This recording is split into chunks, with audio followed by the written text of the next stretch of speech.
اقرأ بسم ربک الذی خلق۔ اللہ کے نام کے ساتھ میں پڑھو، اللہ کے نام کے ساتھ تعلیم حاصل کرو، اللہ کے نام کے ساتھ ایجوکیشن حاصل کرو۔ قرآن کریم کے اندر 6666 آیتیں ہیں۔ یہ پورا قرآن لوح محفوظ کے اندر تھا۔ تو ان 6666 آیتوں میں سے سب سے پہلی آیت جو اللہ تعالیٰ نے جبرائیل امین کے ذریعے اپنے نبی پر نازل فرمائی وہ علم کے بارے میں ہے۔ کی تقسیم یہ ہے، اللہم انی اسألک علما نافعا، یا اللہ میں آپ سے نفع دینے والے علم کا سوال کرتا ہوں۔ اللہم انا نعوذ بک من علم لا ينفع، اللہ ایسے علم سے پناہ چاہتا ہوں جو نفع دینے والا نہیں ہے۔ تو یہ تقسیم ہے اللہ کے رسول کی۔ اب ہم نے اسکولوں اور کالجوں کے علم کو جو ہے دنیا کا علم بول کر اس کا سارا ستیاناش کر دیا ہے ہم نے۔ وہ اسکولوں کا جو حال ہے وہ سمجھ رہے ہیں کہ یہ دنیا ہے، یہ اب ہم ہمارے دنیا میں کچھ بھی کر سکتے۔ مدرسوں میں مکتبوں میں یہ حال نہیں ہے کیونکہ اس کو دین سمجھ رہے ہیں۔ تو میرے بھائیوں، یہ اسکول اور کالجوں کا علم بھی جو ہے اگر ہماری نیت صحیح ہے تو یہ بھی علم نافع ہے۔ ہماری نیت یہ ہے کہ ہم انگریزی پڑھیں گے، دوسرے اور علم پڑھیں گے اور اس کے ذریعے سے اللہ کا دین دنیا میں عام کریں گے، اس کے ذریعے سے حلال روزی کمائیں گے، اس کے ذریعے سے بچوں کو تعلیم دیں گے۔ تو یہ دنیا نہیں ہے، یہ بھی دین ہے۔ جنگ بدر کے قیدی لائے گئے، ان کو مسجد نبوی میں ٹھہرایا گیا تو مشورے سے یہ طے ہوا کہ بھئی فدیہ لے کر ان کو چھوڑ دیا جائے۔ جن کے پاس میں پیسہ تھا انہوں نے فدیے کی رقم دی اور وہ چلے گئے۔ کچھ قیدیوں کے رشتہ دار فدیے کی رقم لے کر آئے، فدیے کی رقم دی اور اپنے رشتہ داروں کو لے کر چلے گئے۔ کچھ قیدی ایسے بچے تھے کہ نہ ان کے پاس پیسہ تھا نہ ان کا کوئی رشتہ دار ان کو لینے کے لیے آیا، تو ان کو بھی چھوڑنا تھا۔ تو اللہ کے رسول صلی اللہ علیہ وسلم نے پوچھا، کیا تم کچھ جانتے ہو؟ انہوں نے کہا کہ ہاں، ہم جو ہے تو حساب کتاب گھٹانا، جمع کرنا، وضع کرنا، تقسیم کرنا جو حساب ہے وہ ہم جانتے ہیں۔ تو اللہ کے رسول صلی اللہ علیہ وسلم نے فرمایا کہ تم ہمارے صحابہ کے بچوں کو یہ حساب کتاب سکھا دو، جس دن تم حساب کتاب میں ہمارے بچوں کو ٹرین کر دیں گے تو یہی فدیہ ہوگا اور ہم تم کو چھوڑ دیں گے۔ اللہ کے رسول صلی اللہ علیہ وسلم ان کو کھیتی باڑی کے کام میں بھی لگا سکتے تھے، کھجوروں کی بھی دیکھ بھال کرنے لگا سکتے تھے، لیکن آپ نے کون سے کام میں لگایا؟ یہ علم کے کام۔ اور کہاں لگایا؟ مسجد نبوی کے اندر، جو الحمدللہ ثم الحمدللہ ہمارے یہ صفا بیت المال اور آپ کے پربنی کے اندر ہمارے ڈاکٹر انور علی شاہ صاحب اور ان کی ٹیم جو کام کر رہی ہے، اس کا ثبوت جو ہے وہ مسجد نبوی سے بھی ملتا ہے۔ اور وہاں سکھانے والے بھی کون تھے؟ وہ غیر ایمان والے تھے، اور کس کو سکھا رہے تھے؟ صحابہ کے بچوں کو سکھا رہے تھے۔ تو میرے بھائیوں، یہ بڑا اچھا قدم ہے کہ جو مساجد کا خالی حصہ ہے اس کو جو ہے اس علم کے کام کے لیے استعمال کر رہے ہیں۔ میں اس پر جو ہے تو ہمارے صفا بیت المال کے ذمہ داروں کو، ہمارے ڈاکٹر انور علی شاہ صاحب کو اور اسی طرح ہمارے ڈاکٹر عبدالحی صاحب کو بہت ہی دل کے گہرائیوں کے ساتھ میں مبارکباد دیتا ہوں اور دعا کرتا ہوں کہ اللہ تعالیٰ ان سینٹروں کو امت کے بچوں کے لیے نافع بنائے۔ آج کے اوپر یہ دونوں چیزیں ایسی ہیں کہ اس پر اللہ کے نبی نے ناگواری کا اظہار فرمایا ہے۔ ان اعظم النکاح برکتاً ایسرہ معونا، بابرکت نکاح، اچھا نکاح وہ ہے جس میں نہیں کے برابر خرچہ ہو۔ اور امت کے پاس میں سب سے اچھا نکاح کون سا ہے؟ جس میں سب سے زیادہ خرچہ ہو۔ میں نے خود اپنے کاموں سے سنا کہ شادی میں کھانا وغیرہ کھائے اور کچھ لوگ 5-6 کھڑے اور یوں کہہ رہے کہ کیا بھائیوں نے بہن کی شادی کی، باپ کا مرنا محسوس ہی نہیں ہوا، باپ کا انتقال ہو گیا تھا، بھائیوں نے بہنوں کی شادی کی۔ کیا مطلب؟ کہ حضور کے ارشاد کے خلاف خوب پیسہ خرچہ کیا تو امت اس کو اچھی شادی دے رہی ہے، اس کو اچھا نکاح۔ مکان ہم دیکھ رہے ہیں ہمارے دیہاتوں کے اندر بھی کہ 5 لاکھ کے اندر اچھا مکان بن جاتا ہے، 50 لاکھ روپے مکانوں پر خرچہ کرے، اس پر بھی اللہ کے رسول نے ناگواری کا اظہار فرمایا۔ ہم ان مکانوں میں جا کے دعوت کھاتے ہیں اور دعوت کے بعد میں کہتے ہیں ماشاء اللہ کیا سیف صاحب نے مکان بنایا، اس پر اللہ کے رسول ناگواری کا اظہار کر رہے ہو، ہم اس پر ماشاء اللہ کہہ رہے ہیں۔ ہمیں سوچنا چاہیے تنہائی کے اندر کہ ہمارا عمل یہ کیسا ہے۔ تو خیر میں یہ کہہ رہا تھا کہ ہمارے نبی کا سب سے زیادہ پیسہ وہ تعلیم کے اوپر لگا ہے اور ہمارا خرچہ کہیں اور لگ رہا ہے، اس میں سدھار لانے کی ضرورت ہے۔ دوسری چیز میرے بھائیوں یہ ہے کہ یہ جو ہمارے پاس میں ایک یعنی سوچ بن گئی ہے کہ دینی علم اور دنیاوی علم، یہ دینی علم اور دنیاوی علم یہ قرآن حدیث کی تقسیم نہیں ہے، یہ اللہ رسول کی تقسیم نہیں ہے، یہ ہم نے تقسیم کر دیا ہے اس کو ایسا۔ السلام علیکم ورحمۃ اللہ وبرکاتہ۔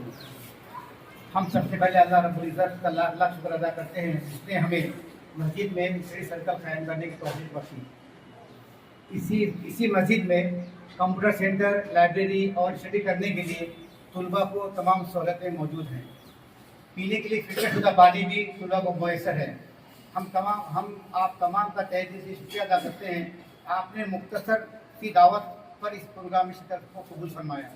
مسجد میں طلباء کے لیے فولڈنگ اور موویبل میز فراہم کیے گئے ہیں، اس کا مقصد تعلیم میں سہولت فراہم کرنا ہے تاکہ وہ یکسوئی کے ساتھ نورانی ماحول میں نمازوں کا اہتمام کے ساتھ اپنی پڑھائی کر سکیں۔ بلا شبہ نوجوان قوم کے قیمتی سرمایہ ہوتے ہیں اور ملک و ملت کے عروج و ترقی میں ریڑھ کی ہڈی کا مقام رکھتے ہیں۔